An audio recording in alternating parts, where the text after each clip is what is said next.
Bueno, vamos a hacer un barrido de los problemas que me fueron mandando. Faltan algunos. Empezamos por estos y vamos a arrancar por el problema de la matriz de Markov. A ver si lo encuentro por acá. Acá está. Es un problema que se trató Maluna González en el 2023. Eh, la, la, la idea de Markov es armar una matriz que refleja las transiciones entre dos estados y esa matriz tiene la particularidad de que si sumo las filas, a ver, si sumo las filas, me tiene que dar 1. Todas las filas sumadas me tienen que dar 1. Se llama matriz de transición y cada elemento de la matriz refleja la probabilidad de que pase de un estado a otro. En este caso tenemos tres estados: soleado, nublado y lluvioso. Entonces me dan la probabilidad de pasar de soleado a nublado, de soleado a lluvioso y todas las otras posibilidades. O incluso de soleado y que vuelva a ser soleado. Entonces me dan un relato. ¿Se escucha o está? ¿No? Sí, creo que sí. Sí, sí, se escucha. Ahí está. Bueno, entonces, como les decía, me dan un relato y yo tengo que meter esos coeficientes en la matriz, y hay veces uno no sabe si poner la información de una forma o de otra. Lo que tienen que chequear es que la suma de las filas me tiene que dar 1. Y si yo tengo un estado inicial, entonces el estado 1 es la matriz por el estado inicial. Entonces, si yo conozco, estoy parado en un determinado día, eh, y bueno, obviamente o es soleado, o es nublado, o es lluvioso, y quiero saber qué va a pasar mañana, agarro la matriz de transición y la multiplico por el estado inicial. Si quiero saber qué va a pasar pasado mañana, sería la matriz de transición por x1, pero a su vez x1 es m por x0, o sea, me queda m cuadrado por x0. Y si yo quiero en el estado n, va a ser m a la n por x0.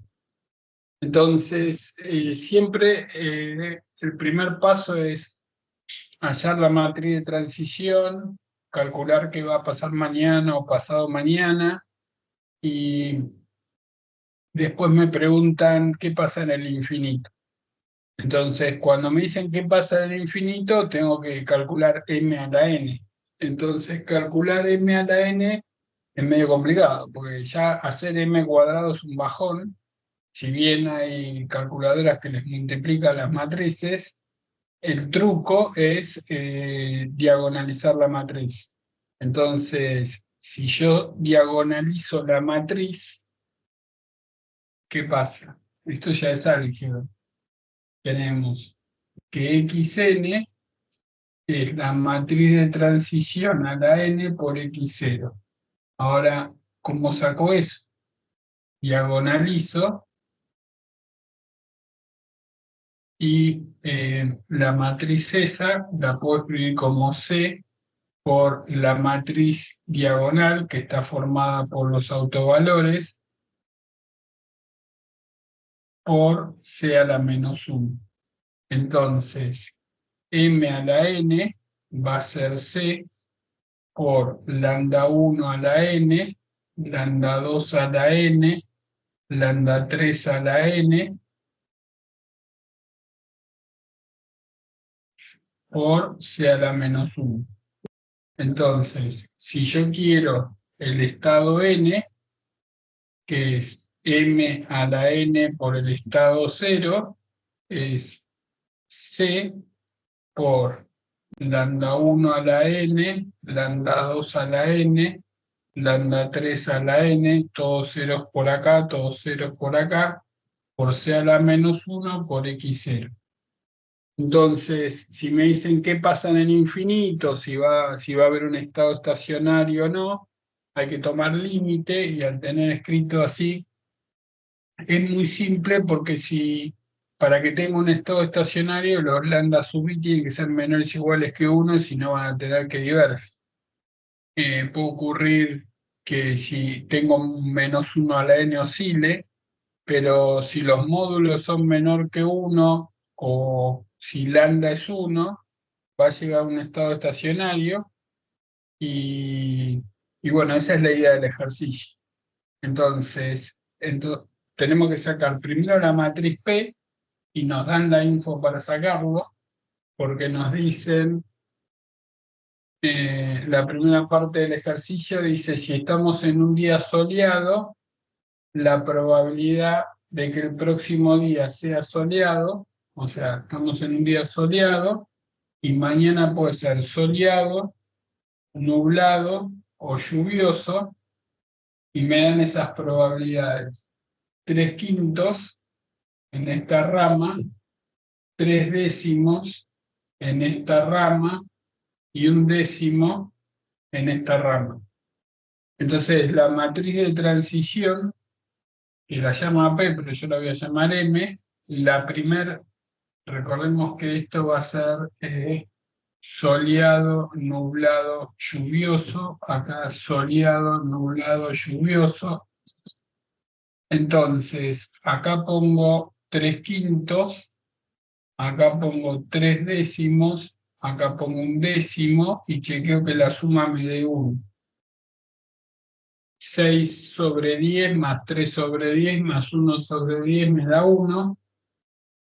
La segunda es 2/5, 3/10 y 3/10, también da 1. La tercera, 1/5, 1/2 y 3/10. Bien, esa es la matriz de transición. Bueno, lo que tienen que tener cuidado es que todas las m a la n son matrices de transición entre dos estados, así que en todas, la suma de las filas me tiene que dar 1. Entonces, si a mí me preguntan qué va a pasar pasado mañana, si el día es soleado, si el día es nublado y si el día es lluvioso, pasado mañana es m cuadrado. Entonces, x en 2 es m a la 2 por x en 0. Acá no voy a hacer diagonalización, porque m a la 2 es multiplicar m por m. Bueno, yo tengo la cuenta 0,5, 0,32, 0,18, y respiro. ¿Por qué respiro? Porque la suma me da 1. Después, 0,42, 0,36, 0,22, la suma me da 1, respiro. Y bueno, acá no, vamos a que acá 0,38, 0,36, 0,26 por y x0. Entonces, x0 puede ser que el día era soleado, hago esto por 1,00, y me da 0,5, 0,42 y 0,38. Entonces, la probabilidad de que pasado mañana sea soleado es 0,5, sea nublado 0,42 y sea lluvioso 0,38. Después, si hoy es un día nublado, hacemos ese producto da 0,32 de soleado, 0,36 de nublado, 0,36 de lluvioso. Observen que estas sumas me tienen que dar 1, porque pasado mañana o es soleado, o es nublado, o es lluvioso. No puede pasar otra cosa. Y si hacen p cuadrado por 0,10, no, por 0,01, o sea, hoy llueve, pasado mañana, 0, ahí ese no lo tengo. Bueno, no importa, hacen la cuenta y se fijan. Bueno, una vez que tienen eso, me dice qué pasa, dice hallar la matriz de transición, escribir x a la n como p a la n por x0, o sea, xn igual m a la n por x sub 0. Y bueno, entonces yo tengo que sacar los autovalores. Imagínense sacar los autovalores de eso, tengo que hacer m menos lambda por i igual 0. Pero, por suerte, me lo dan. Lambda 1, lambda 2, lambda 3. O sea, ya me dan la cuenta hecha. 1 más raíz de 3 sobre 10. Y el otro es 1 menos raíz de 3 sobre 10. Bueno, por lo tanto, m a la n va a ser una matriz C, o P, como la llamaban los videos de álgebra, que es la que está formada por los autovectores normalizados. Acá va 1, 0, 0, 0, 1 más raíz de 3 sobre 10 a la n. Acá 0, 0, 0, 1 menos raíz de 3 sobre 10 a la n por c a la menos 1. Recuerden que juegan con las columnas de C para que el determinante les dé 1. Si cuando normalizan los autovectores siempre va a ser una matriz ortogonal, pero si me da menos 1, permutan dos columnas para que les dé 1. Entonces C a la menos 1 es igual a C transpuesto. Bueno, pero no me dan los autovectores, así que los tienen que calcular. Así que agarra la matriz M por x1, x2, x3 igual 1 por x1, x2, x3, y de acá saco B1 y lo normaliza. Después hago M por x1, x2, x3, lo multiplico por 1 más raíz de 3 sobre 10 por x1, x2, x3, y de acá normalizo y saco B2, de la misma forma saco B3, o sea, este lo voy a tener y este lo voy a tener. Ahora, cuando n tiende a infinito, esto me da 0 y esto me da 0, por lo tanto, nos va a quedar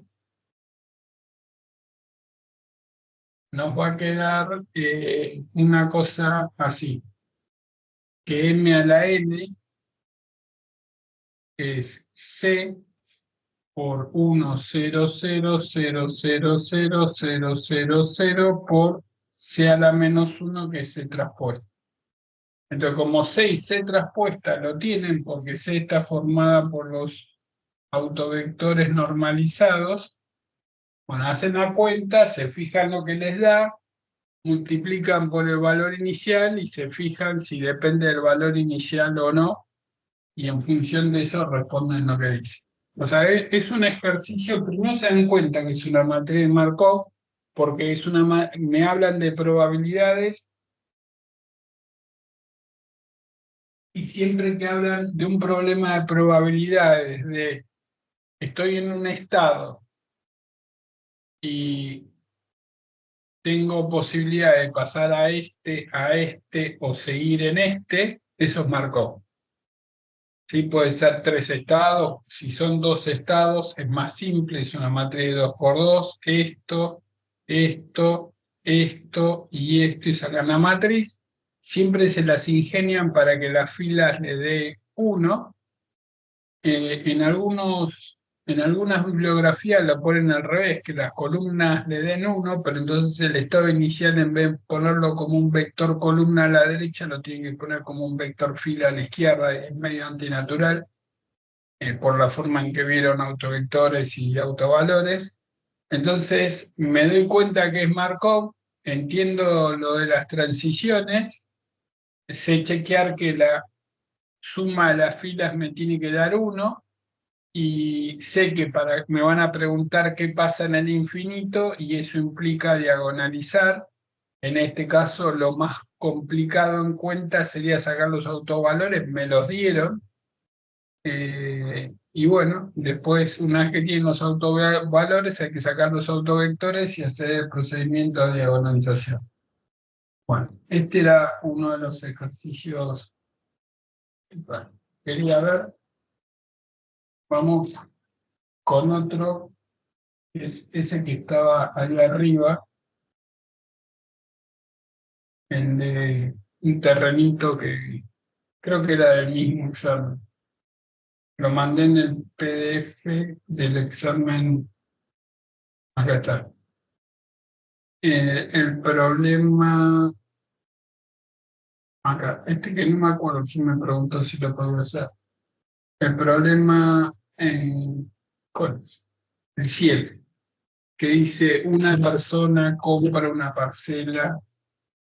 Este ejercicio también la gente que rindió el examen hizo cualquier verdura, todos hicieron cosas distintas. Eh, Juan me acuerdo que dijo que chamulló cualquier cosa y Gonzalo no me acuerdo si lo hizo. Pero bueno, Profe, dice, ¿qué pasó? hola, hola, profe, ¿se me escucha? Sí, sí. Ah, está bien, no, me acabo de acordar, justo quería dar este el viernes, pero Ah, ¿cuál el problema está de... bien, lo cambio entonces, eh, casualidad, justito. bueno, lo puedes hacer de otra forma. Bueno, yo los problemas los pienso mientras doy clase y hago alguna cuenta, así que capaz que se te ocurre una forma más piola de hacerlo. O los miro a las Bueno, 12 de la noche y ya estoy dado vuelta. Por ejemplo, el de resistencias que habían tirado y que Gonzalo les dio un PDF y así escaneé rápidamente la solución y se los voy a escribir de otra forma, se los voy a resolver de otra forma distinta. Así que hay veces cuando uno puede encarar un problema de distintas formas, es como que les da más idea. O sea, no es que la respuesta a la forma de llegar a un problema es solución única. Entonces, capaz que lo haces de una forma más virtuosa. Dice, lo perdí. ¿Dónde está? Problema 7. Dice, una persona compra una parcela rectangular que posee una loma macetada en su interior. En la figura se muestran diversas curvas de nivel del terreno. A partir del mapa proporcionado, indique qué superficie de revolución representa la ecuación de segundo grado que describe la ladera de la montaña. Y bueno, uno tiene como una parcela así, tiene que tener cuidado con los ejes que me dan, porque acá me ponen -1 y acá me ponen -2, por acá anda el 0, por acá anda el 2, 1 kilómetro, -1 kilómetro. Raro, porque acá me ponen el 0, acá me ponen el 1, acá me ponen el 2, 3, 4 y se acabó la parcela. Entonces dibujan una meseta que está acá en el punto este, está centrada en 0 de y 1 de x, y acá me ponen una meseta. Qué bueno, y esta meseta está a 380 metros, y como que va bajando, y acá en 3 kilómetros ya es plano. No, como que esto es circular acá.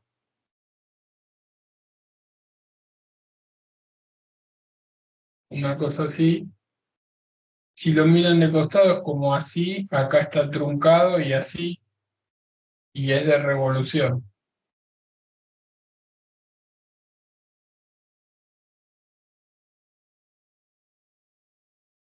Bueno, pero el eje no está acá, ¿ven? Esa es lo primero que tienen que tener cuidado, porque el eje, este es el eje de la meseta, pero el cero, vamos a suponer que esto es X, pasa por el medio, a ver, esto es X y Y es para el fondo, o sea, Y es así, está en 1 acá, esto sería cero de X.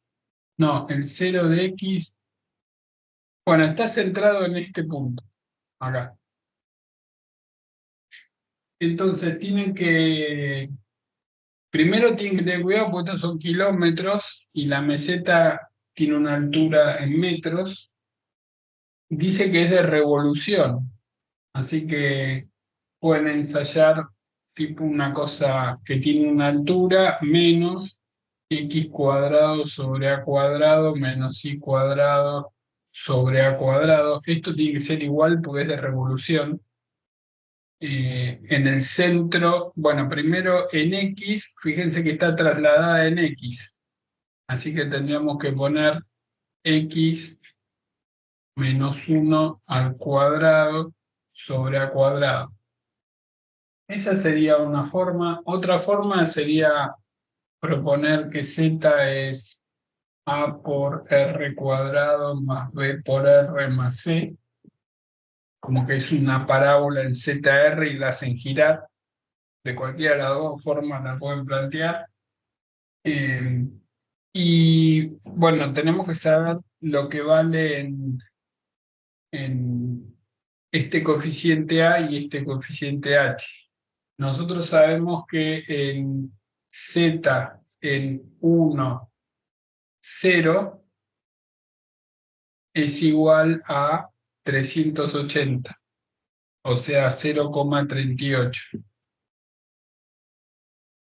Pero como esto está truncado, o sea, primero lo voy a hacer como que, como que el pico va así, pero en realidad está truncado. O sea, yo lo hice como si no me di cuenta de lo que era una meseta. Ahora, recién me di cuenta que la meseta es así. Yo lo hice como que es una colina así. Por eso me daba con un pequeño error. Así que vos, Matías, cuando lo hagas el viernes, ajustalo.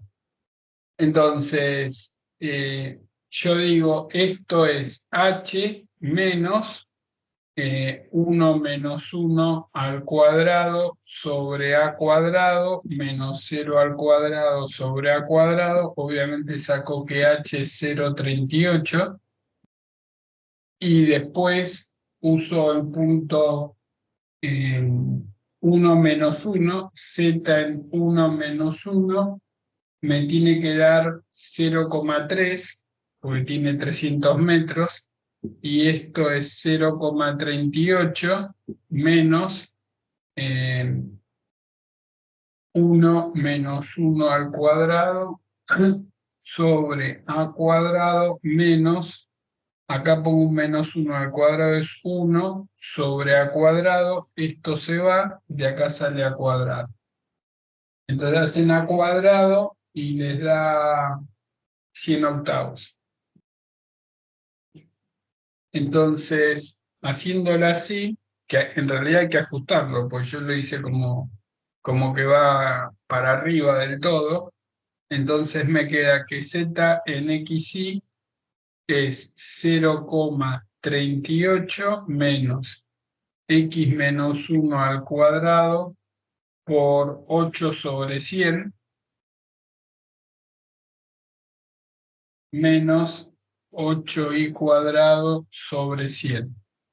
Entonces, ¿qué pasa? Si yo uso el otro punto que está por ahí, Z en 2,2, hacen la cuenta y da 0,22 kilómetros, que es 220 metros, pero en realidad me tendría que dar 200 metros. El error viene que acá también vale 0,38. Así que eso después ajustalo, Matías. Yo lo hice suponiendo que la montañita va hasta arriba.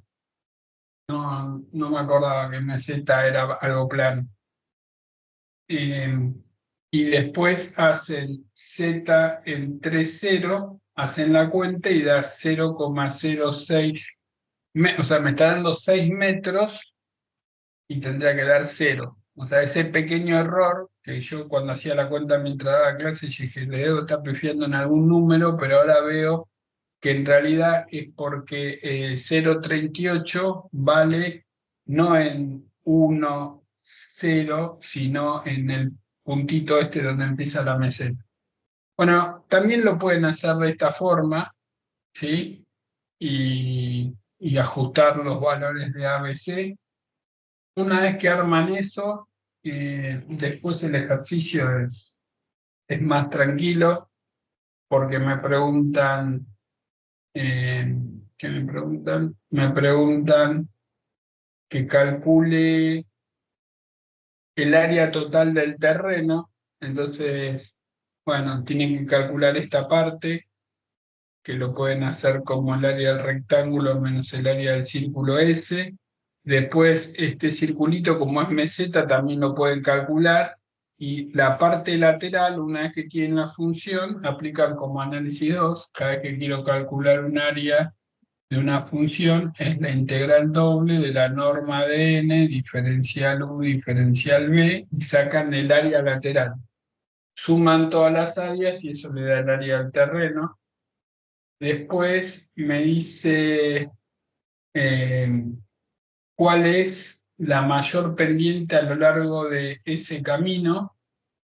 Eh, bueno, sacan el gradiente, es una función de análisis 2, sacan el gradiente en el punto, desde el punto C, estoy parado en C, saco el gradiente. Recuerde que la derivada direccional me permite a mí sacar en qué dirección crece más rápido, en la del gradiente. Y después me dan una gama de t y me dice que calcule la longitud del camino. La longitud del camino se calcula con una integral de línea. Tengo la curva parametrizada y me dice gamma de t igual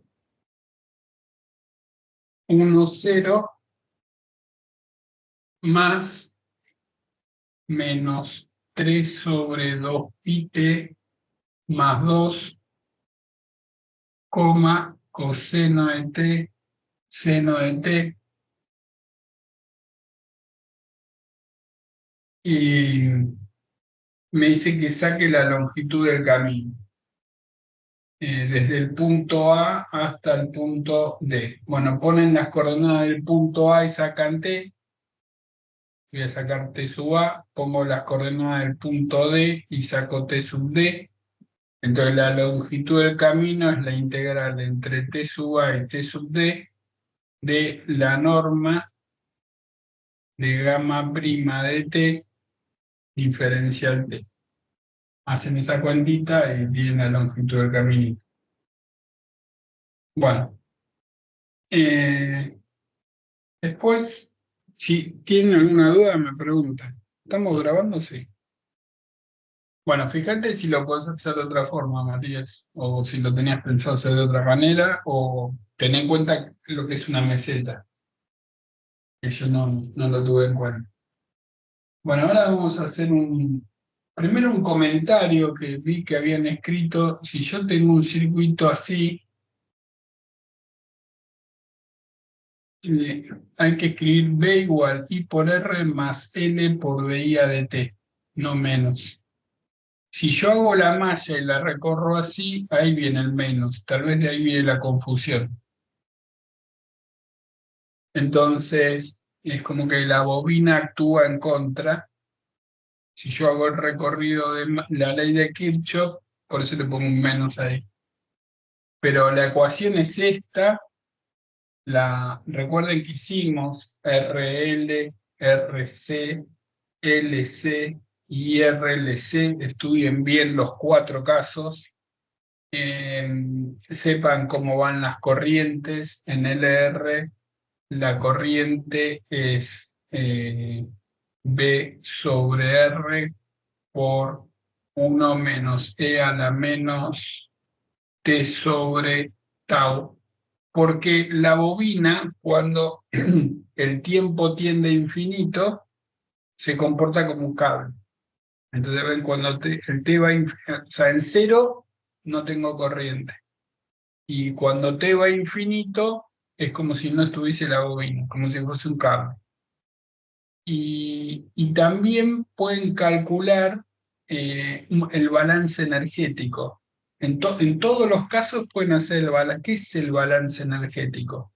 Por ejemplo, tenemos que la energía entregada por la batería tiene que ser igual a la energía disipada por la resistencia más la energía acumulada en la bobina.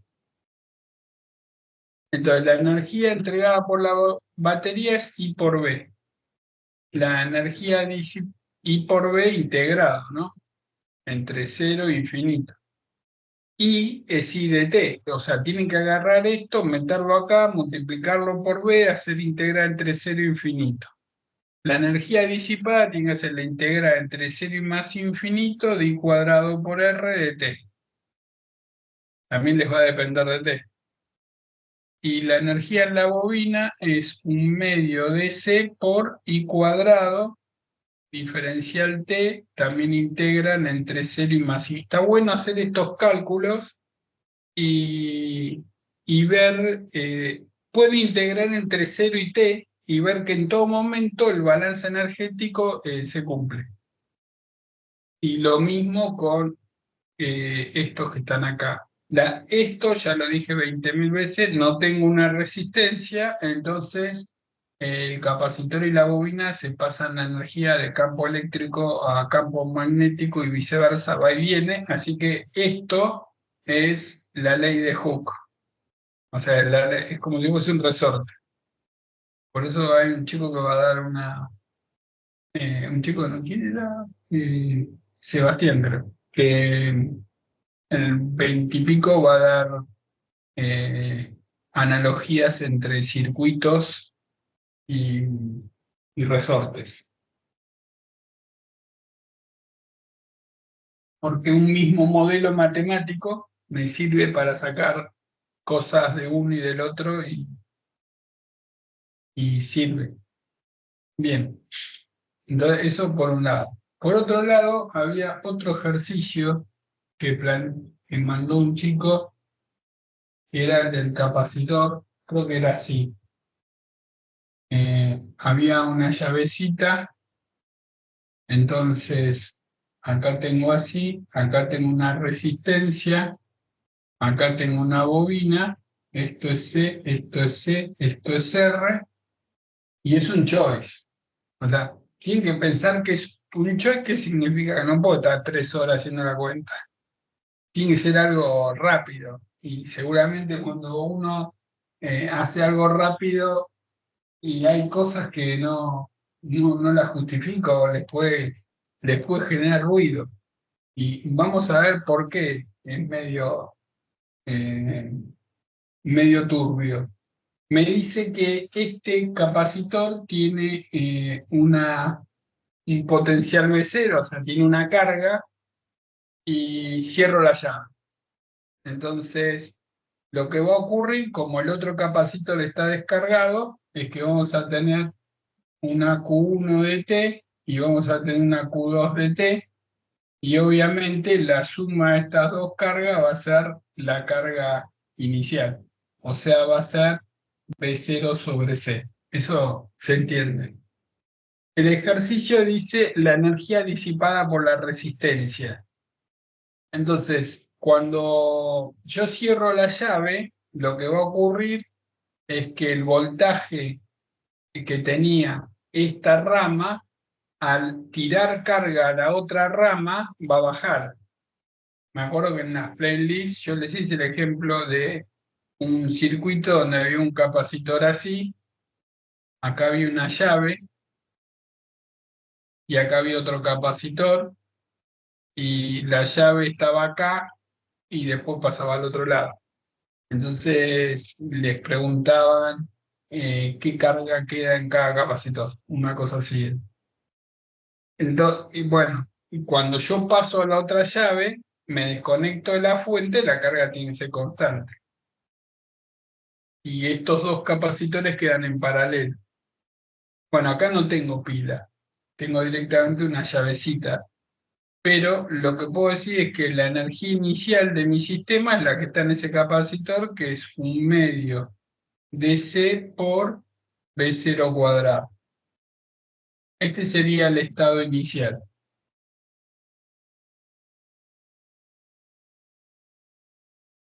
Ahora, el estado final, eh, los dos capacitores son iguales, así que lo esperable es que queden cada uno con la mitad de B0. O sea, esto va a ser un medio de C por un medio de B0 al cuadrado más un medio de C por un medio de B0 al cuadrado, me queda un octavo más un octavo, un cuarto de C por B0 cuadrado. También lo pueden pensar como que la energía final tienen dos capacitores en paralelo y es 2C, y pueden hacer una cuentita similar y, y llegan a lo mismo, un cuarto de C por B0 cuadrado. Entonces yo digo, esta es la energía inicial, esta es la energía final, obviamente esta es más grande que esta, o sea, se perdió. ¿Y por dónde se va a perder? Por la resistencia. Así que si me preguntan la energía que se disipa, uno puede hacer la variación de energía. Así que hago un medio de C por B0 cuadrado menos un cuarto de C por B0 cuadrado, me queda un cuarto de C por B0 cuadrado y ya está. Pero miro las respuestas, bueno, cero no puede ser, porque cuando la carga va de un capacitor al otro, está pasando por la resistencia y se disipa calor. Entonces, claramente tiene que ser de la B a la E. Bueno, justamente da un cuarto de C por P0 cuadrado. Pero uno, ahí terminó el problema, fin de la historia. Lo podemos hacer de otra forma. Ahora después lo voy a hacer de otra forma más así. eh, ¿Qué pasa con las cargas? Y si puedo calcular la energía en función del tiempo, pues vamos a hacer alguna cuentita. Pero yo le digo, supongamos que no tengo resistencia. Cambio el problema. Cierro la llave, la energía inicial va a ser esta. Y la energía final va a ser esta otra vez. Pero acá no se disipa nada, porque no tengo una resistencia para que se disipe el calor. Entonces tiene que haber algo raro en este esquema por el cual, si le pongo una resistencia, cuando cierro la llave puedo argumentar que la diferencia se fue vía calor. Pero si yo le saco la resistencia y hago la matemática del problema, me da que se pierde la misma energía, pero no tengo resistencia. Entonces uno puede decir, bueno, correcto, pero esto es una situación ideal. En realidad el capacitor tiene una resistencia interna, los cables tienen una cierta resistencia y bla, bla, bla, bla. Desde el punto de vista de las ecuaciones de Maxwell, tiene que haber una diferencia entre que tengamos una resistencia y no tengamos una resistencia. Cuando tenemos una resistencia se produce un transitorio y hasta que se equilibran y tiene una corriente, esa corriente tiene una cierta velocidad distinta que si no tuviese resistencia. Bueno, si no tuviese resistencia es como que la corriente es mucho más rápida, como que la variación de corriente es más significativa. Entonces, cuando la corriente varía muy fuerte, lo que puede ocurrir es que, no, lo que puede ocurrir no, lo que ocurre es que se pierde por radiación. O sea, las ecuaciones de Maxwell vimos que, bueno, que generan ondas electromagnéticas, pero que para que generen ondas electromagnéticas tenemos que tener un campo eléctrico variable en el tiempo, y si el cambio es muy brusco, eh, ese fenómeno también tendría que estar acá cuando tiene la resistencia, pero es una cuestión de pesos. Cuando tiene la resistencia pesa más eso que lo... Pero estaba bueno comentárselo. Si yo quiero plantear una ecuación de mallas, acá viene todo un quilombo en el problema concreto del ejercicio. Acá teníamos una resistencia. Porque cuando planteo la ecuación de mallas, tenemos acá una carga que varía en el tiempo, acá tengo otra carga que varía en el tiempo, acá tengo una corriente. Pero la corriente, que es la variación de esta carga o de esta carga, en realidad la corriente es la diferencia de potencial entre los dos capacitores debido a la resistencia. O podemos plantear una ecuación de mallas Q1 sobre C más R por la derivada de más R por I, 1 sobre C más I por R, menos Q2 sobre C igual 0. Entonces, I es la derivada respecto del tiempo de Q1 menos Q2, menos Q2 sobre C igual 0. Pero tenemos un problema, que tenemos Q1 y Q2. Pero, ¿qué pasa? Yo sé que Q1 más Q2 es B0. Acá puse B0 sobre C, nadie me dijo nada, B0 por C. O sea, yo puedo decir que Q2 es B0 por C menos Q1. Entonces, donde dice Q2, pongo eso. Donde dice Q2, pongo esto. Derivo. Cuando derivo Q2 respecto del tiempo, la que es constante vuela, y acá me queda menos de Q1 de T, menos me queda un más. Entonces plantean la ecuación y llegan a Q1 sobre C más 2R por la derivada de Q1 respecto de T menos B0 más Q1 sobre C igual C. Entonces ahí llegamos a una ecuación diferencial para Q1. Obviamente en el choice no esperan que hagan esto. En el choice era para hacer lo que hicimos antes. Entonces nos queda 2Q1 sobre C más 2R por la derivada de Q1 respecto de T igual BC. Puedo multiplicar todo por C y me queda 2RC por la derivada de Q1 respecto de T más 2Q1 igual B0 por C. Divido todo por 2 y me queda R por C por la derivada de Q1 respecto de T más Q1 igual B0 por C sobre 2.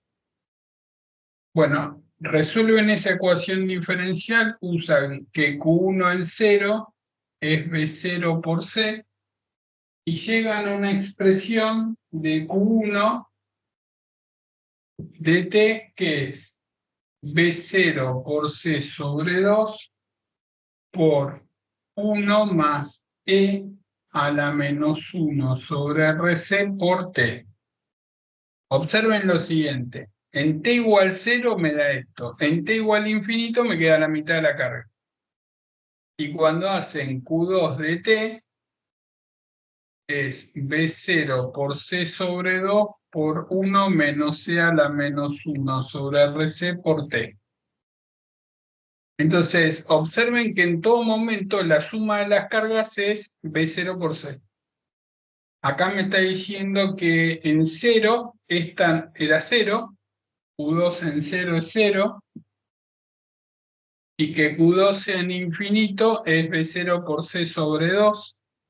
Y si se animan, yo hice la cuenta, pero si se animan y hacen la suma de las dos energías en los capacitores, energía del capacitor 1 más la energía del capacitor 2, esto sería Q1 cuadrado sobre 2C más Q2 cuadrado sobre 2C.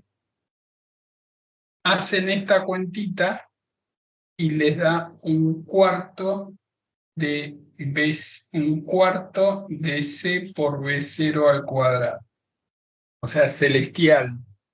Calculan la energía del capacitor en función del tiempo y ven que la suma de las dos energías de esos capacitores termina quedando un cuarto de C por B0 cuadrado. Bueno, es interesante esto. Otra cosa interesante para que hagan es, y esto ya a modo de investigación, tienen una pila y un capacitor B0C y me dicen se modifica la distancia entre las cargas.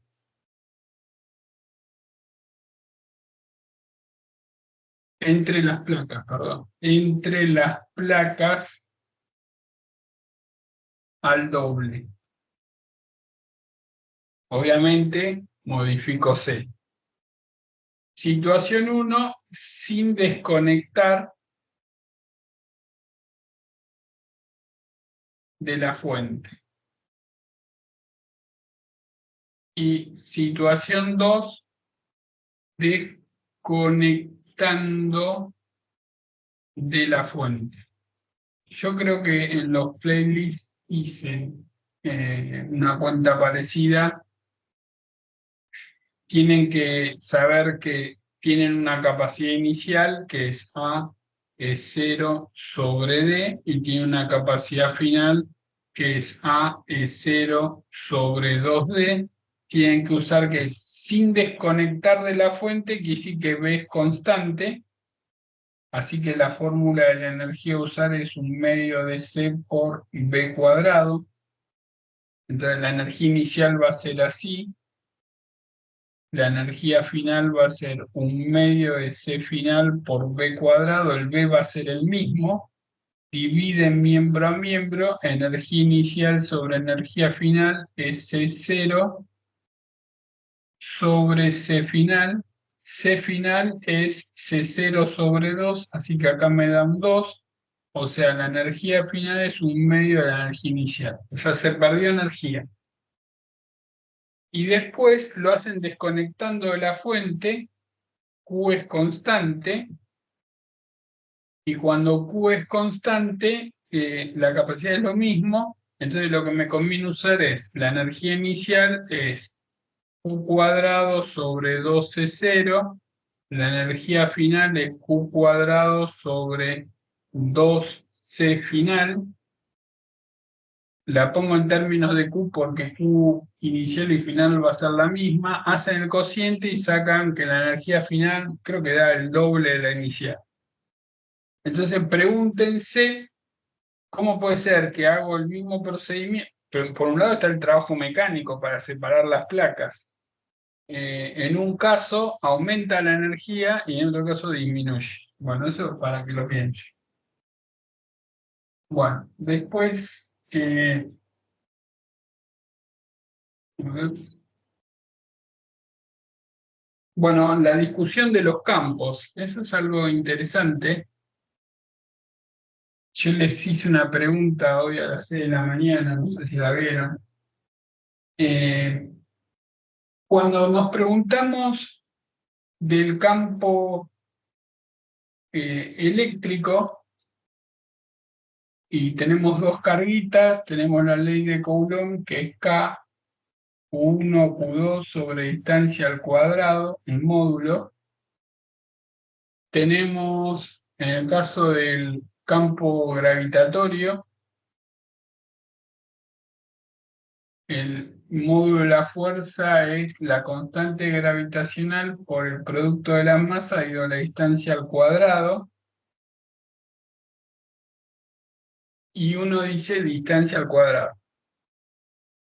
Acá tenemos una carga positiva o negativa que genera un campo saliente o entrante. Acá tenemos una masa positiva que genera un campo saliente. Si tengo un foco de luz, hay una ley que me dice que la iluminación es la intensidad o la distancia al cuadrado. Entonces, ¿a qué se debe que la naturaleza del universo, siempre que tengo situaciones que nacen a partir de un punto, va 1 sobre la distancia al cuadrado? Como que tienen alcance infinito y decaen como 1 sobre la distancia al cuadrado. Yo no me acuerdo si en este curso o en otros cursos que doy lo expliqué. Y cada vez que tienen algo puntual, ¿sí? Supongamos que emite una onda,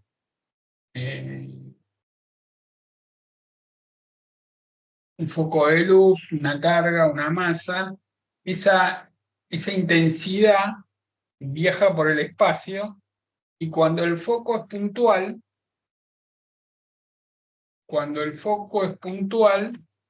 es como que se esparce en forma esférica, como que va avisando a todo el universo, acá pasó algo, ¿sí? Estos son esferas. Entonces, la intensidad, ¿qué es? La energía por unidad de área por unidad de tiempo. La energía se va transmitiendo, estamos suponiendo que lo hacen CIO, y lo que ocurre es que la intensidad va disminuyendo con el área. A medida que la esfera va creciendo el área, y esa energía que tenemos se tiene que distribuir en un área cada vez más grande, y como tiene simetría esférica, el área de una esfera es 4pi por la distancia, por el radio al cuadrado, 4pi por d cuadrado. Por eso, la relación de las fuerzas o de los campos, porque el campo gravitatorio es K, el campo eléctrico K por Q sobre la distancia al cuadrado, el campo gravitatorio G también es la constante gravitacional por la masa dividido la distancia al cuadrado, este también. Entonces, cada vez que tenemos algo puntual, los campos decaen como 1 sobre la distancia al cuadrado. Y ahí entendemos por qué el campo de una esfera conductora o por qué el campo de una esfera cargada uniformemente, porque si no tendríamos direcciones privilegiadas, eh, uniformemente o radialmente. De las dos formas es lo mismo, por eso vemos que va como 1 sobre distancia al cuadrado, porque es algo que se reparte en forma esférica. Entonces ahora entendemos lo siguiente: ¿por qué el campo de un cable va como 1 sobre R? Porque si se acuerdan, recuerden que yo les dije, hay campos que los tienen que saber sacar al toque, cable infinito, cilindro infinito. El de un cable infinito, el campo creo que era lambda sobre 4pi epsilon 0 por R. No me acuerdo si había una L. A ver, E por 2pi por R por L es lambda por L sobre epsilon 0. Sí, se van las C, es una cosa así. Pero bueno, la pregunta es por qué va como 1 sobre R y cuando tengo una carguita puntual va como 1 sobre R cuadrado. Este ya lo sabemos. El campo se escapa en forma esférica y la intensidad se distribuye en esa esfera de área 4pi R cuadrado, por eso decae como 1 sobre R cuadrado. ¿Y acá qué onda? Y acá no puede salir una onda esférica. La energía no se distribuye en forma esférica. Acá la energía se distribuye en forma cilíndrica. Y el área de un cilindro es 2pi por R por L. Entonces, esta es la explicación, ¿sí? Estamos hablando del campo. Esa es la explicación de por qué va 1 sobre R. ¿Y qué pasa si tengo un plano infinito? Si tengo un plano infinito, esto se transmite en forma igual desde cualquier punto del espacio. Entonces la intensidad, a medida que va alejándose de esto, no importa dónde esté, porque todos los puntos de frente van, al mismo compás. ¿Ven? Es como que acá es esfera, acá es cilíndrica y acá va avanzando así. Entonces, acá es 1 sobre R cuadrado, acá es 1 sobre R, acá es constante. Por eso el campo de un plano infinito es sigma sobre 2 epsilon 0. Bueno, eso por un lado. Por otro lado, hubo varios problemas que me habían preguntado. El básico que tienen que saber todos, tengo una carga Q, tengo un cascarón de radio interno A y radio externo B descargado, esto es conductor, y me preguntan cómo se inducen las cargas. Entonces, podemos decir que acá se induce menos Q y acá más Q, porque el conductor no tenía carga, así que se induce una carga menos Q, una carga más Q, sigue sin tener carga, está todo bien, distribuida uniformemente. Ahora, ¿qué pasa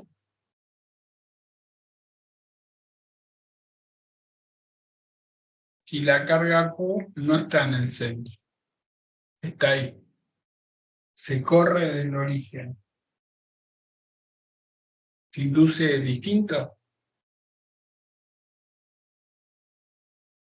Bueno, la carga neta inducida en el interior va a ser menos Q y acá otra vez más Q, pero hay un detalle. Acá se va a acumular más carga cerca de esta y menos lejos, o sea, la distribución de carga en la cara interna del conductor no va a ser simétrica. Pero en el conductor externo sí va a ser simétrica, porque la energía potencial electrostática siempre tiene que ser un mínimo. Entonces, para que sea un mínimo, la carga tiene que estar distribuida uniformemente en el exterior.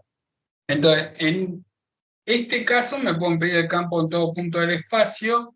Acá, fíjense que en ambos casos yo no puedo saber si la carga en el interior está centrada o no, porque el campo va a ser el mismo. Pero la diferencia es que acá está inducida uniformemente y acá no, acá hay más carga cerca de la carguita esta y menos del otro lado. Ahora, ¿qué pasa si tengo un elipsoide con una carga Q? Este creo que lo toman Balseiro. Y acá tengo otra vez un conductor. ¿Qué pasa? Bueno, obviamente menos Q más Q. pero acá no va a ser uniforme. ¿Dónde va a haber más carga inducida? Acá y acá. ¿Por qué? Por el efecto punta. En las zonas puntiagudas el campo eléctrico es más fuerte, porque como es un conductor, el potencial tiene que ser constante en toda la superficie. Entonces, cuanto mayor es el radio de curvatura, el campo es más intenso. Entonces, obviamente, acá en esta parte la carga no se va a distribuir uniformemente, en esta otra parte sí. Y la explicación es que acá se va a inducir más carga en las puntas por el efecto punta. El potencial es constante en la superficie de un conductor. Recuerden que el potencial es el campo sobre la distancia. Entonces, eh, cuando el radio de curvatura es más alto, eh, como B es constante, bueno, en las zonas puntiagudas el campo va a ser más intenso. Bueno, otro problema interesante Profe, que tiraron, ¿alguien iba a profe, decir algo? sí, sí. Sí, Una preguntita, me quedó sonando algo que dijiste cuando explicaste lo de la esfera con la carga que está un poco más arriba, que dijiste que sí, el, el potencial tiene que ser un mínimo, algo así dijiste. sí. Acá la carga se distribuye uniformemente. Entonces, claro, vos me vas a decir acá, ¿por qué no? Porque el campo eléctrico es más intenso en esta zona, entonces va a inducir más carga acá que acá. En cambio, acá, como la ley de Gauss me dice que el campo depende de la carga encerrada, no me dice de cómo está encerrada, de la carga encerrada, entonces ahí sí se distribuye uniformemente.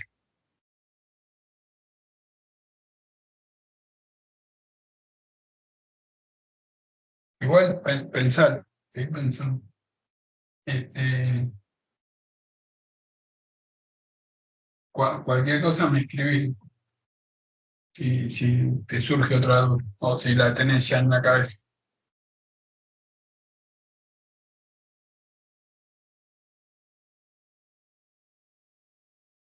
¿Tenés una duda ahora? Es Hola, interesante, ¿eh? hola. Fíjense cómo una boludez les puede hacer un quilombo total en la cabeza. Sí, decime.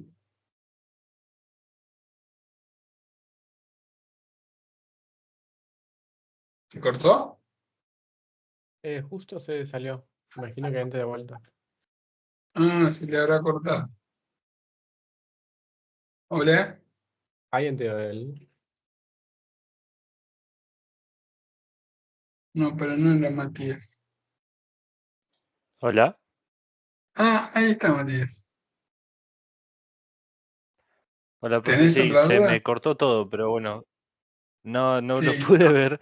De última después en el video grabado lo puedo ver la respuesta, si no, no te preocupes. Igual cualquier cosa me escribís.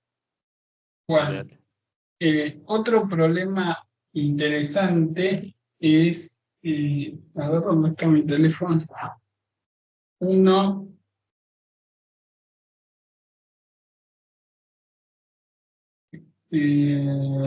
acá, este que dice, se tiene un casquete hemisférico delgado de radio tanto apoyado sobre una superficie lisa como se muestra en la figura.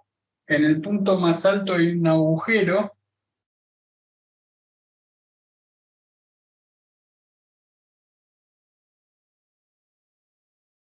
y van cayendo gotitas de agua. Esto es un líquido. Este es el casquete.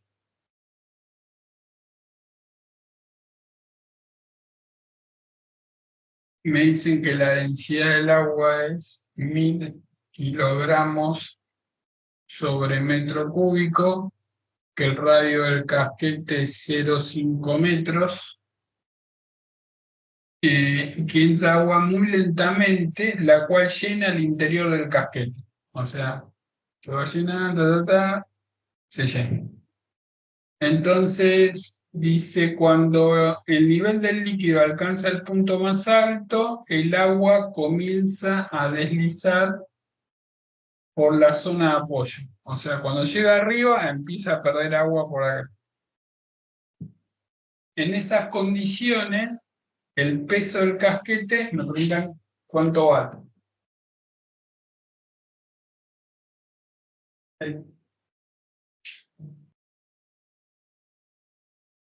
Bueno, ¿cuánto vale el peso del casquete? Entonces, ya están ayornados con el tema de la fuerza hidrostática. Cuando teníamos así agua, estamos acostumbrados a calcular la presión, a usar el tema general de la hidrostática, y de pronto nos metieron una compuerta y se nos armó un quilombo total. Entonces yo les expliqué cómo calcular la fuerza. No es lo mismo la fuerza que ejerce sobre la pared lateral que sobre la pared de abajo. Sobre la pared de abajo es más fácil porque la presión es constante. Sobre la pared de costado es más complicada porque la presión varía con el punto. Entonces le dije que por más que la presión es fuerza sobre superficie, la fuerza es un vector. Así que si quiero la fuerza, es la integral doble de P y el vector lo lleva al diferencial de superficie. Esta es la idea central que tienen que tener en la cabeza. Entonces, uno dice, bueno, ¿y acá qué carajo hacemos? Porque el casquete tiene un peso que obviamente es hacia abajo, y evidentemente cuando empieza a perder agua es que la fuerza que le hace el agua al casquete supera el peso, entonces como que levanta un poco el casquete y pierde agua por abajo. Esa es la idea del problema. Así que uno podría decir, y medio bilongo, pues. No me acuerdo creo que fue Agustín que me lo preguntó y yo le dije, integra. Yo estaba dando clase y le dije, integra, fíjate lo que tenés que integrar, porque me acuerdo que creo que lo hicimos cuando la pared en vez de estar vertical está inclinada, la fuerza es así y tiene una componente horizontal y una vertical que en el PDF está explicado y yo creo que algo les había tirado cómo se hacía.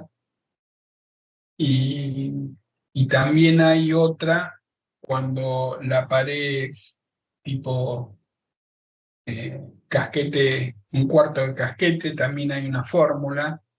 Entonces yo dije, bueno, habrá que hacer una integral ahí y lo mismo.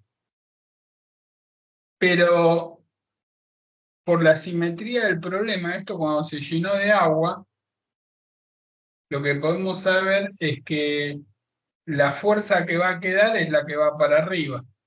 Porque si esto tiene, supongamos que esto tiene una fuerza así, va a tener una así y una así, pero del otro lado va a tener una así y una así. O sea, todas las fuerzas en el plano horizontal se van a cancelar.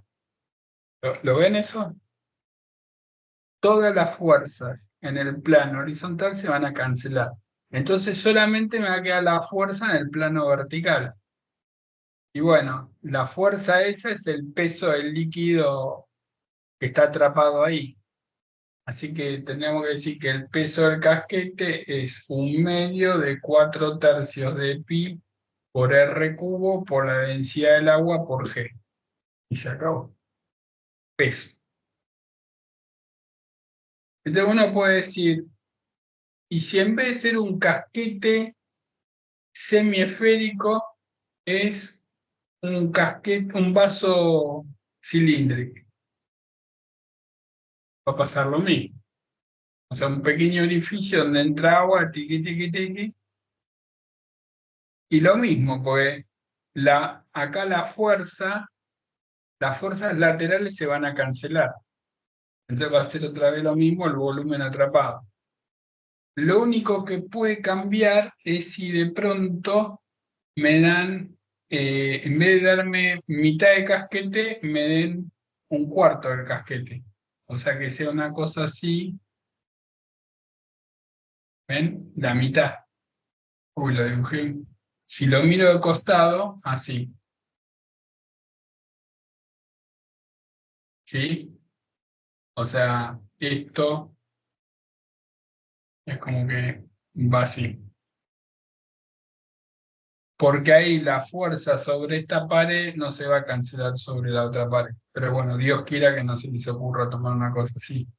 Pero lo que tienen que tener los astrocitos es saber que P varía con la profundidad, el diferencial de superficie hay que ponerla normal y se hace una integral. Bueno, después había otro de una resistencia que hicieron ahí en el PDF, hizo una relación de recurrencia y tomó límite, pero yo me acuerdo de este problema porque hace muchísimos años preparé un chico del colegio para, ¿cómo se llama? Para las Olimpiadas de Física de la secundaria y le habían tomado este problema. Entonces, pero era, creo que era igual, así. Bueno, y esto sigue para el infinito. Entonces uno puede decir, hacer este truquito, decir, lo corto acá.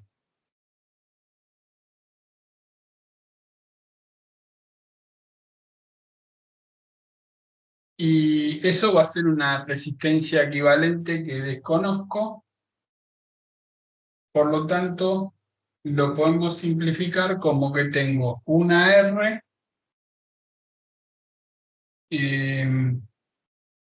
como que tengo esta resistencia R, esta resistencia R, esta resistencia R, y acá tengo R equivalente.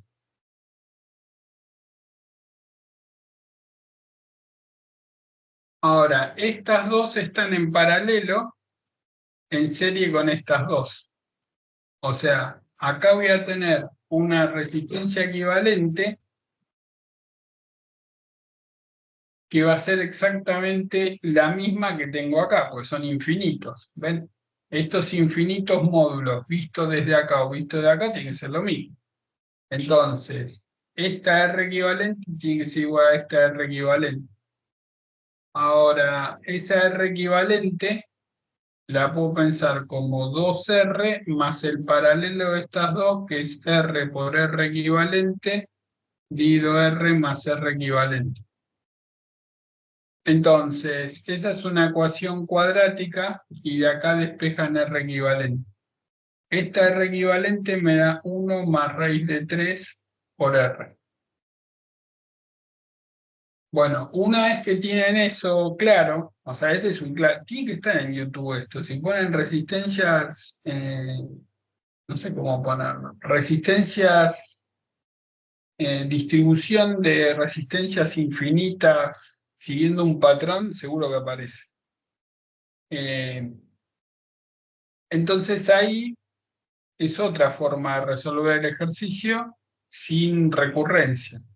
O sea, es pensar que si yo lo corto acá y voy a tener una R equivalente, va a ser la misma R equivalente que si lo corto acá. Bueno, una vez que ya tengo eso, si a mí lo que me están dando es una cosa que tiene una R acá, una R acá, una R acá, una R acá, y para acá ya sé que el trencito este es 1 más raíz de 3 por R. Entonces tengo esta en paralelo con esta, en serie con estas dos, en paralelo con esta. Hacen eso y les da que R equivalente es 1 más raíz de 3, dividido 2 más raíz de 3 por R. Entonces cuando yo lo hice dije, qué raro, bueno, no da ninguna.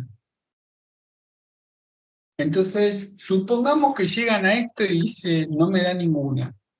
Pues las opciones las opciones eran,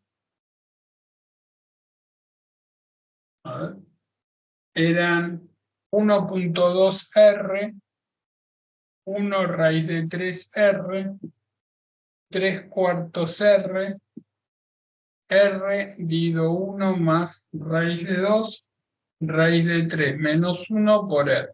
Entonces estoy en el medio del examen. Esta secuencia así, estoy seguro que da 1 más raíz de 3 por R. No me puedo equivocar porque eso ya lo tengo en la cabeza.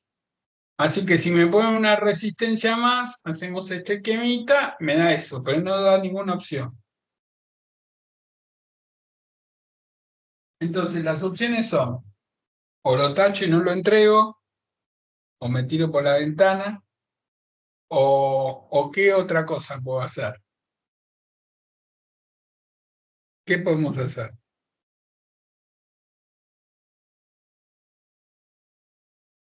Profe, si uno mete en la calculadora, está la última.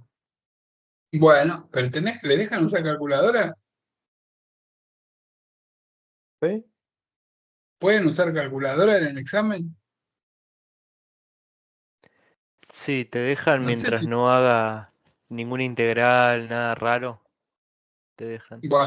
Bueno, una opción es hacer con la calculadora y ver si se parece a 1.2, a 1. Esa es una. Y la otra es recordar del colegio de la secundaria cuando veían racionalización, multiplican por 2 menos raíz de 3 arriba y abajo y les da raíz de 3 menos 1. Bueno, la de la calculadora está buena. Es una opción desesperada. La otra, lo de la resistencia equivalente. Bien, pasemos al otro problema. eh, a ver,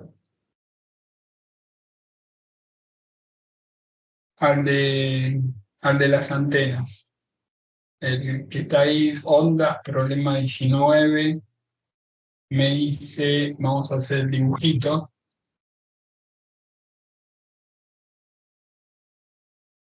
Dice, dos osciladores de radio generan idénticas señales de frecuencia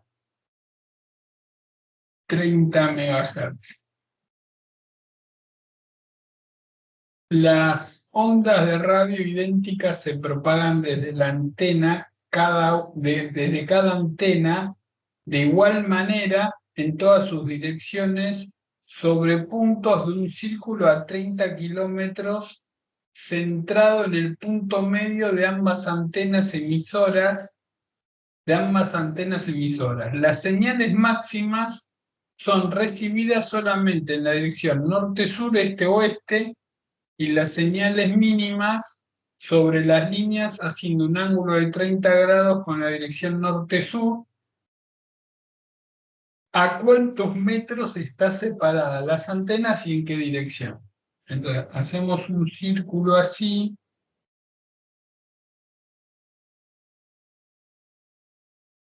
O me quedo medio chueco.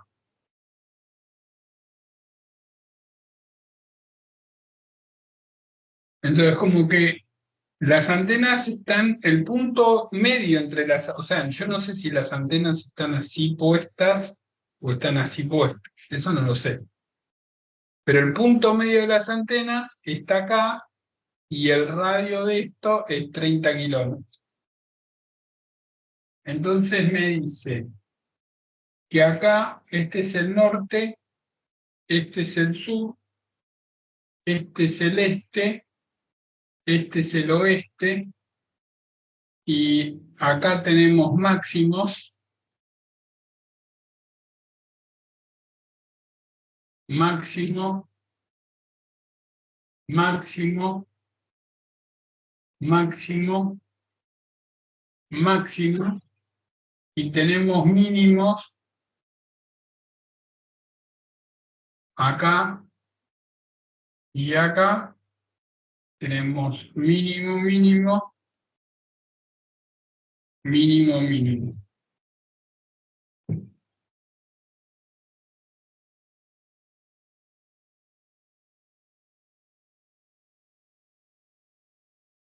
y que ese ángulo es de 30 grados.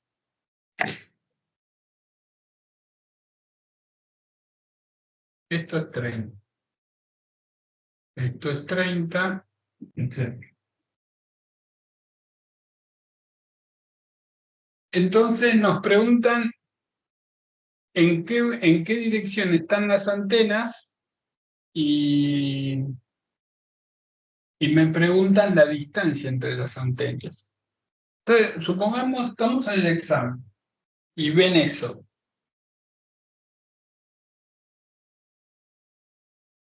Ya el círculo complica, porque uno dice, ¿qué es eso? Pero ustedes tienen que hacer la siguiente asociación. Máximo, mínimo, ondas. Máximo, mínimo, ondas.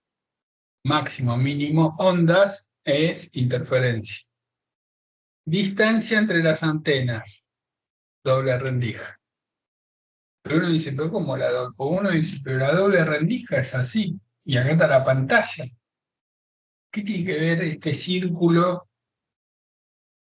¿Para qué son los 30 kilómetros? Se supone que como la distancia de observación está muy lejos de donde están las antenas, los rayos que llegan a esa curvatura lo pueden pensar como que prácticamente es equivalente al experimento de la doble rendija. Ahora, en el experimento de la doble rendija está la distancia. Recuerden que la doble rendija la conocieron por primera vez cuando hicieron algún curso básico de física como interferencia de ondas electromagnéticas. Y digo la palabra ondas porque matemáticamente la forma de explicar una interferencia es de suma de ondas. ¿Sí? Después vieron que también se puede hacer con electrones en un cristal. Y ahí hubo una especie de colapso que uno decía, bueno, los electrones son ondas. Pero eso ya lo van a ver allá cuando vean mecánica cuántica. La cuestión es que ondas electromagnéticas es un espectro. Algo que es importante saber, tienen que tener una idea de las longitudes de onda del espectro electromagnético, que es entre 700 micrómetros y 400 micrómetros, más o menos, anda por ahí. Y tienen que tener una idea de las ondas de radio y de las ondas, las microondas, algún parámetro tienen que tener para ubicarse. Me acuerdo que uno de los primeros problemas que hicimos cuando inauguramos estas clases de problemas del IB eran con ondas sísmicas que eran entre 30 y 100 Hz y que teníamos que pensar qué hacerle al puente para que no se produzcan resonancias como consecuencia de las ondas sísmicas con las ondas del material del puente y no se venga el puente abajo. O sea, alguna idea tienen que tener de eso, es interesante. Está piola saber tener idea de eso. Entonces, las ondas de radio actúan igual que las ondas electromagnéticas. Tengo una frecuencia, tengo una longitud de onda. ¿Por qué necesito la longitud de onda? Porque se acuerdan en el experimento de la doble rendija, D por seno de tita igual m lambda son los máximos y D por seno de tita igual m más un medio lambda son los mínimos. Entonces, primero necesito lambda, pero yo sé que la frecuencia por la longitud de onda es la velocidad. Así que 30 MHz es 30 por 10 a la 6, 1 sobre segundo. Entonces, de ahí despejan lambda y lambda le da 10 metros. Entonces, la longitud de onda de esas antenitas están emitiendo con una longitud de onda de 10 metros. Lo que me preguntan es de... Entonces uno dice, puedo tener o este, pongamos que las antenitas están así, o este. Después suponemos que están norte-sur, pero supongamos que están este-oeste. Si están este-oeste, está bien los máximos en el polo norte y en el polo sur, porque con m igual 0, d por seno de 0, d por seno de 0 es igual a 0. Y lo puedo pensar como 0 por lambda. O sea, cumple la de los máximos. Y si yo hago d por seno de 30,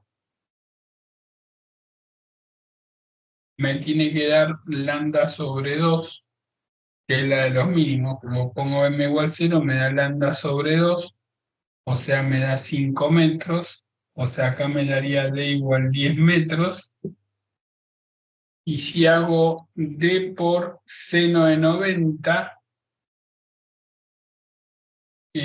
lo puedo pensar como 1 por lambda. D por 1 igual 10 metros, también me da que D es 10 metros. O sea, si las antenitas están en la dirección oeste-este, está chequeando que me da un máximo arriba de todo y abajo de todo y que da un mínimo en las zonas que indica.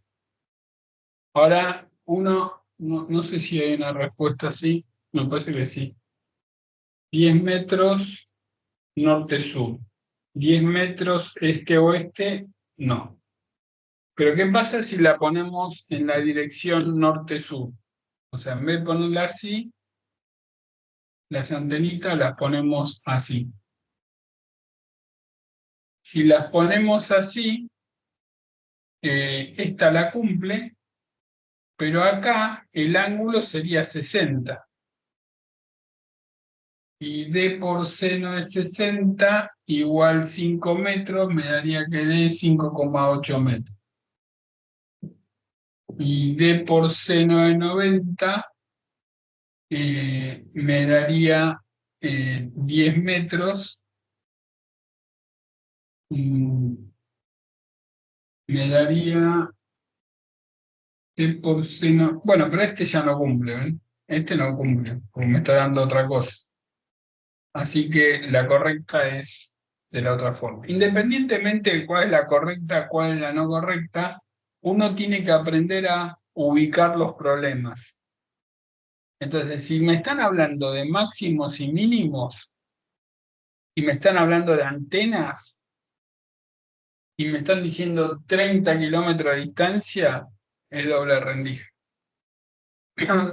Habíamos hecho una clase de Skype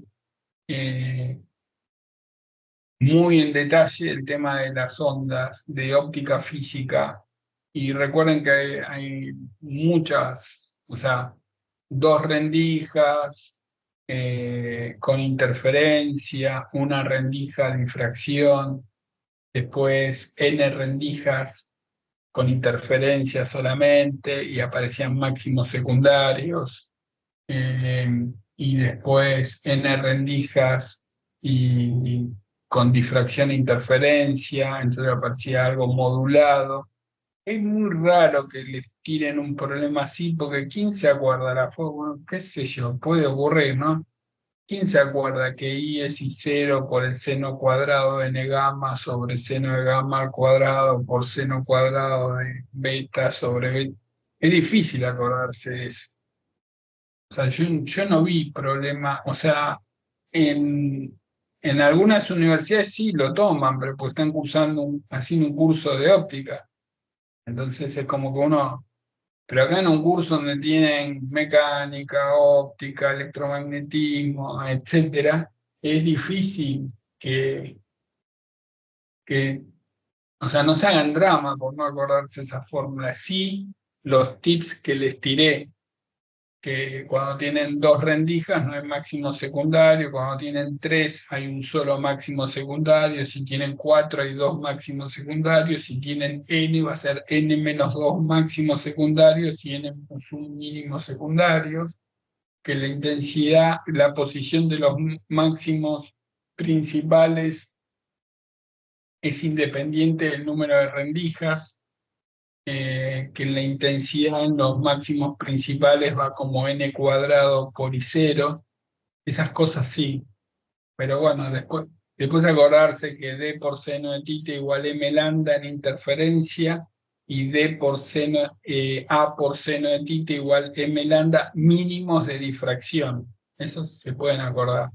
Y acordarse que en la campana principal, según la relación entre la distancia entre rendijas y el ancho de la rendija, sacan cuántos máximos hay en la campana principal.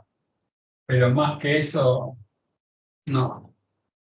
Bueno, después el otro problema que me había preguntado una chica, que es más que nada es cualitativo, que es el que anda por ahí, acá, el de fluidos, que me dice que tengo un dinamómetro, aceite y agua. Está el dibujito ahí, tienen así. Acá tenemos las dos densidades y acá tengo un resortecito con un bloque. Tengo el dinamómetro y parece que se va estirando el dinamómetro.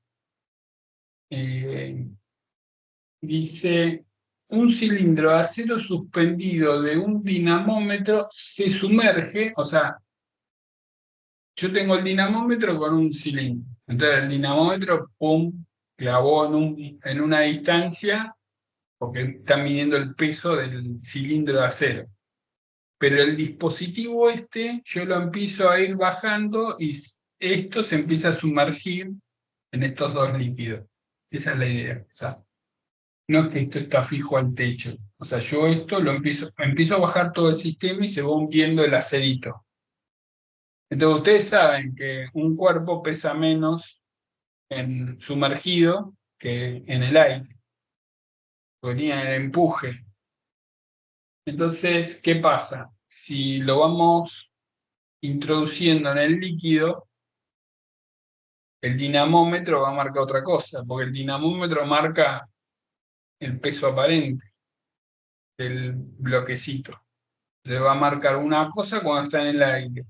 Entonces, mientras yo voy bajando ese cilindro, pero sigue estando enteramente en el aire, va a marcar lo mismo.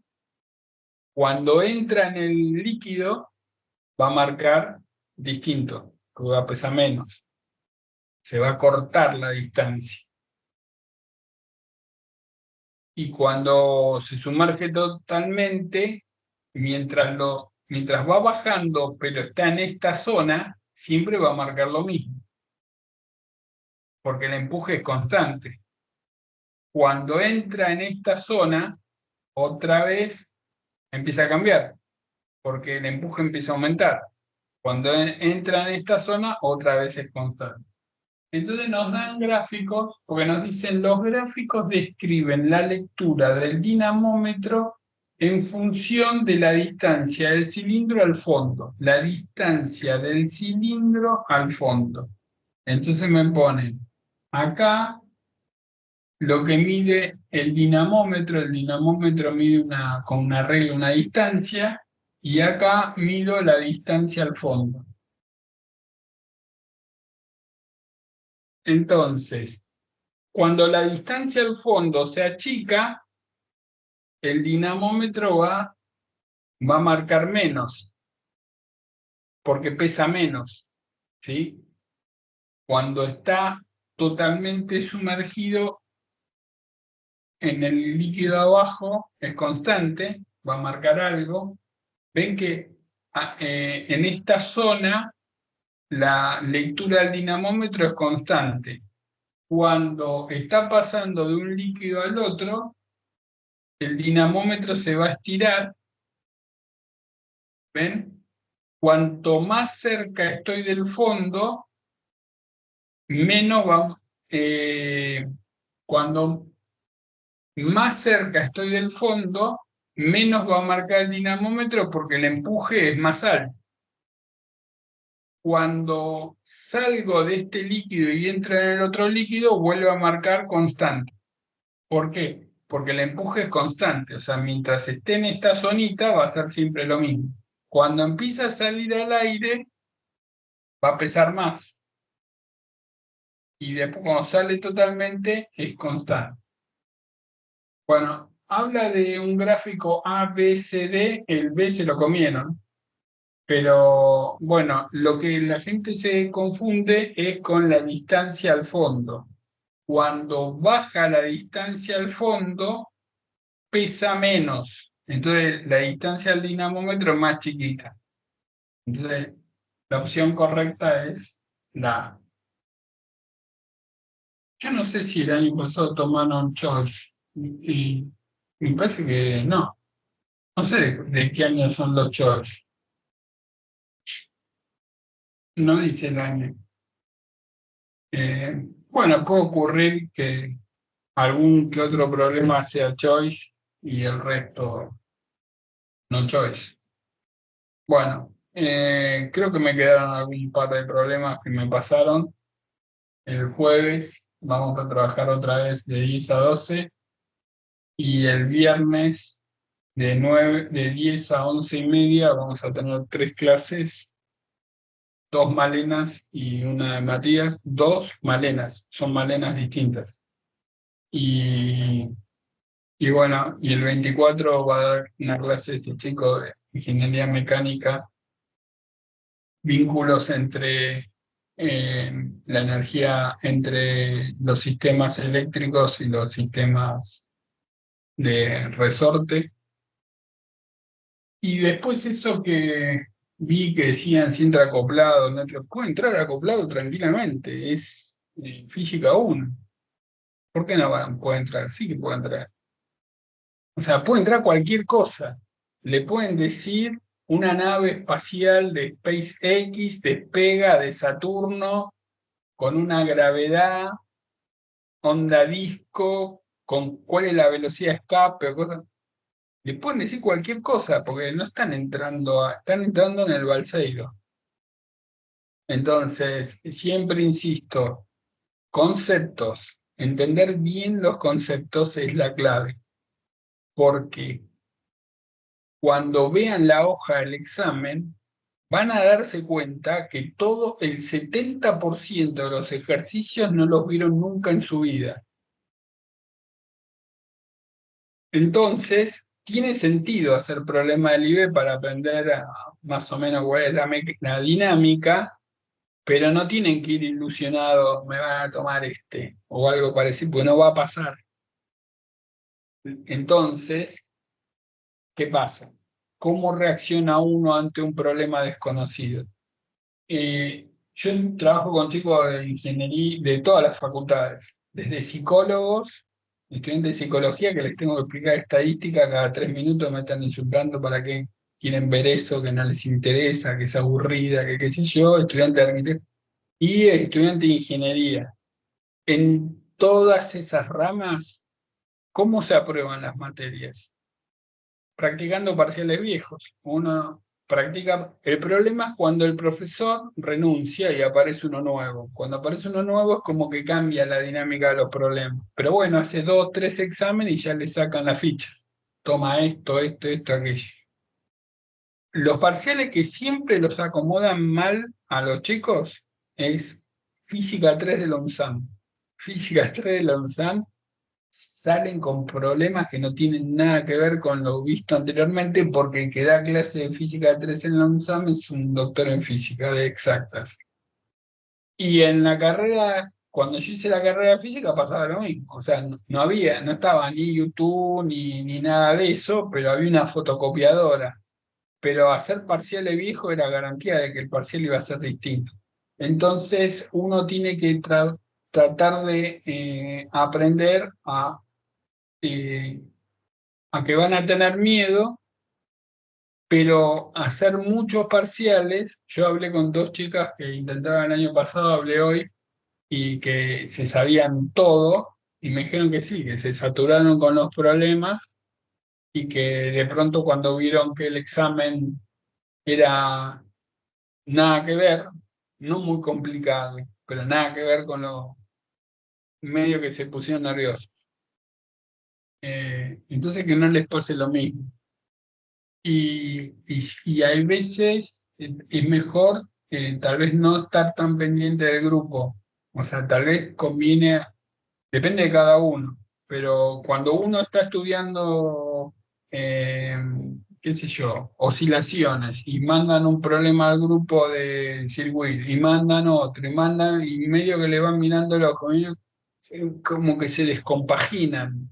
Entonces tienen que tener un orden. Mitad del día leen teoría. Tipler, Feynman, videos. Yo mandé 2 videos. El video de electromagnetismo del IB lo pueden ver tranquilamente, la clase 1 de electromagnetismo.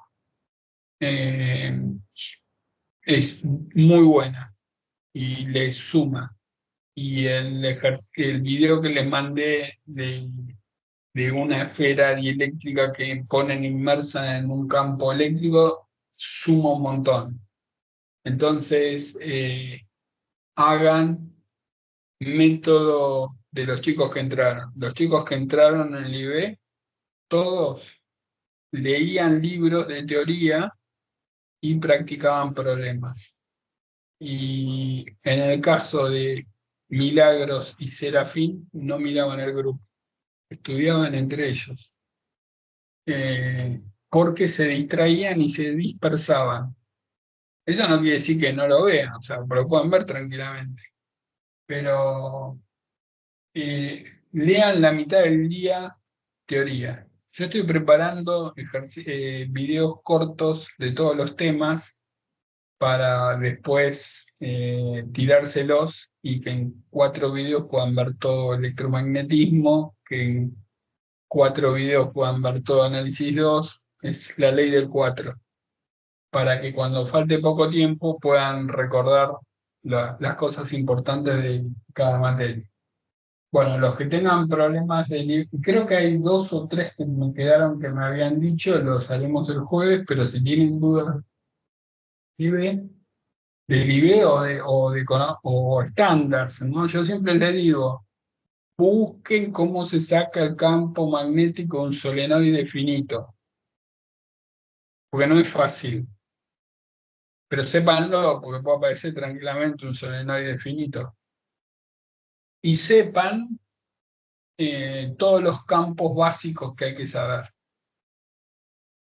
Y sepan también cuándo no se puede usar la ley de Ampère y tienen que usar la de Ampère-Maxwell. Esas cosas son importantes. Bueno, nos vemos el jueves de 10 a 12. Si alguno quiere dar una clase, me escribe. No necesitan cámara, puede ser que no tengan tablet, pero si no tienen tablet, pueden grabar con el celular. Pueden grabar con el celular y tener una hoja escrita y van explicando, acá hago esto, aquello, lo otro, porque les es útil para manejar, porque yo sé que hay muchos que son tímidos, porque me dijeron, yo también soy tímido y doy clases hace 1000 años.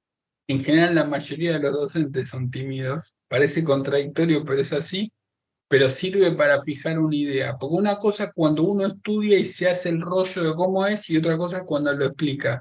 Porque cuando lo explica y hay partes que como que la tienen media oscura, van a la fuente, van al libro y tratan de sacarse la duda. Y es muy útil eso. Así que de acá hasta el 15 de marzo tienen tiempo para animarse. Bueno, nos vemos el jueves a las 10 de la noche. Hasta luego. Profe.